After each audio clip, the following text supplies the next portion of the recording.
سوال: صحابہ کرام اور خاص طور پر حضرت ابوبکر صدیق اور حضرت عمر رضی اللہ تعالی عنہم پر اعتراض کیا جاتا ہے کہ وہ رسول اللہ صلی اللہ علیہ وسلم کے کفن دفن میں شریک نہ ہوئے اور خلافت و بیعت کے مسئلے میں الجھے رہے۔ حضور صلی اللہ علیہ وسلم کے غسل اور کفن دفن میں شریک ہونا کتنی بڑی سعادت تھی اور خود محبت رسول کا کیا تقاضا تھا؟ جواب: یہ قصہ کہ رسول اللہ صلی اللہ علیہ وسلم کا جنازہ بے گور و کفن پڑا تھا اور صحابہ کرام حضور کی تجہیز و تکفین کی فکر چھوڑ کر خلافت کی فکر میں پڑ گئے، در حقیقت بالکل ہی بے سر و پا داستان ہے۔ اصل واقعات یہ ہیں کہ حضور صلی اللہ علیہ وسلم کی وفات پیر کے روز شام کے قریب ہوئی۔ بخاری و مسلم میں حضور صلی اللہ علیہ وسلم کے خادم انس بن مالک نے آخر یوم کا لفظ استعمال کیا ہے، جس سے یہ سمجھا جا سکتا ہے کہ یہ سانحہ عظیم عصر و مغرب کے درمیان پیش آیا تھا۔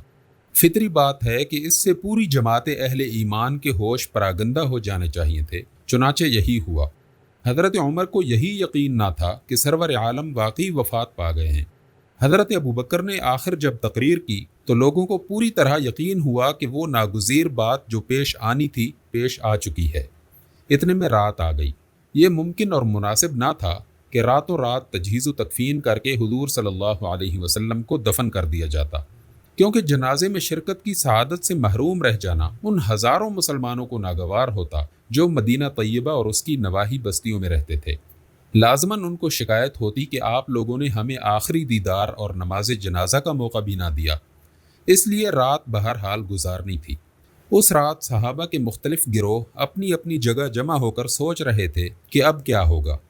ازواج مطہرات حضرت عائشہ کے پاس گریہ وزاری میں مشغول تھیں، جہاں حضور صلی اللہ علیہ وسلم نے وفات پائی تھی۔ حضرت علی، حضرت زبیر، حضرت طلحہ اور دوسرے قرابت داران رسول سیدہ فاطمہ الزہرا کے گھر میں جمع تھے۔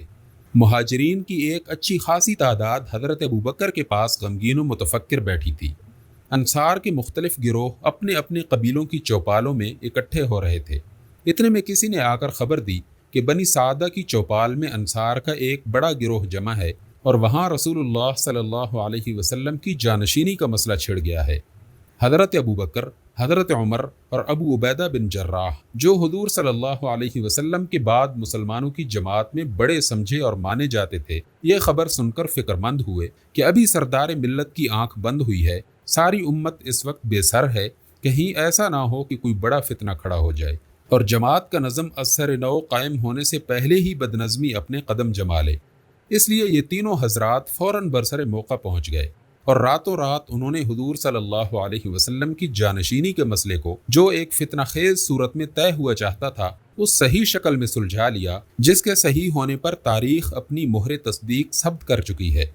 یہ سارا واقعہ اسی رات کا ہے جس شام کو حضور صلی اللہ علیہ وسلم کی وفات ہوئی تھی۔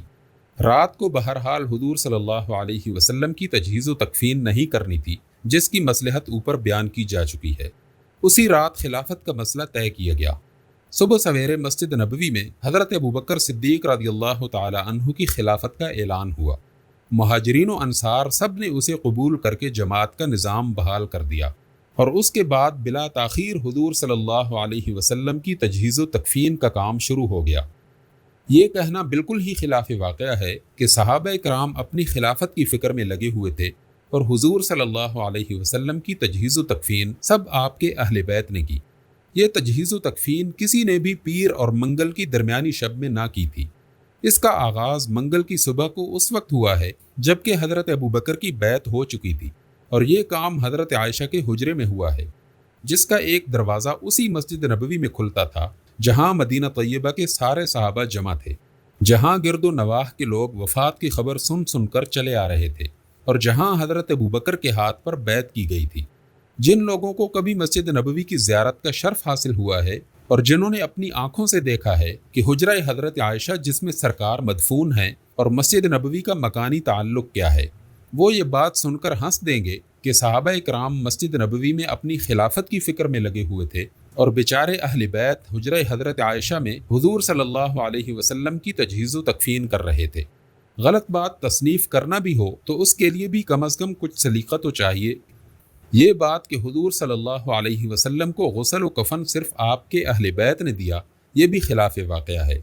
اس خدمت کو انجام دینے والے حضرت علی، حضرت عباس، فضل بن عباس، قسم بن عباس، اسامہ بن زید اور شقران حضور صلی اللہ علیہ وسلم کے آزاد کردہ غلام تھے، اور انہوں نے اس خیال سے حجرے کا دروازہ بند کر رکھا تھا کہ لوگوں کا ہجوم باہر زیارت کے لیے بے چین کھڑا تھا۔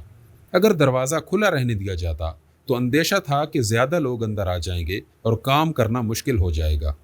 پھر بھی انصار نے جب شور مچایا کہ ہمیں بھی تو اس سعادت میں حصہ ملنا چاہیے، تو ان میں سے ایک صاحب اوس بن خولی کو اندر بلا لیا گیا۔ کفن پہنانے کے بعد سوال ہوا کہ حضور صلی اللہ علیہ وسلم کے لیے قبر کہاں تیار کی جائے۔ حضرت ابوبکر نے حدیث پیش کی کہ نبی کا انتقال جہاں ہوتا ہے وہیں اس کو دفن کیا جاتا ہے، اور اسی پر فیصلہ ہوا کہ حجرہ حضرت عائشہ ہی میں آپ صلی اللہ علیہ وسلم کے لیے قبر تیار کی جائے۔ حضرت ابو طلحہ زید بن سہل انصاری نے قبر کھودی، پھر لوگوں نے گروہ در گروہ اندر جا کر نماز جنازہ پڑھنی شروع کی، اور رات تک مسلسل یہ سلسلہ چلتا رہا، حتیٰ کہ منگل اور بدھ کی درمیانی رات کو نصف شب کے قریب دفن کی نوبت آئی۔ معلوم نہیں کہ اس پوری مدت میں آخر وہ کون سا وقت تھا جب حضور صلی اللہ علیہ وسلم کے اہل بیت بے یار و مددگار آپ کے جسد اطہر کو لیے بیٹھے رہے اور صحابہ کرام اپنی خلافت کی فکر میں مشغول رہے۔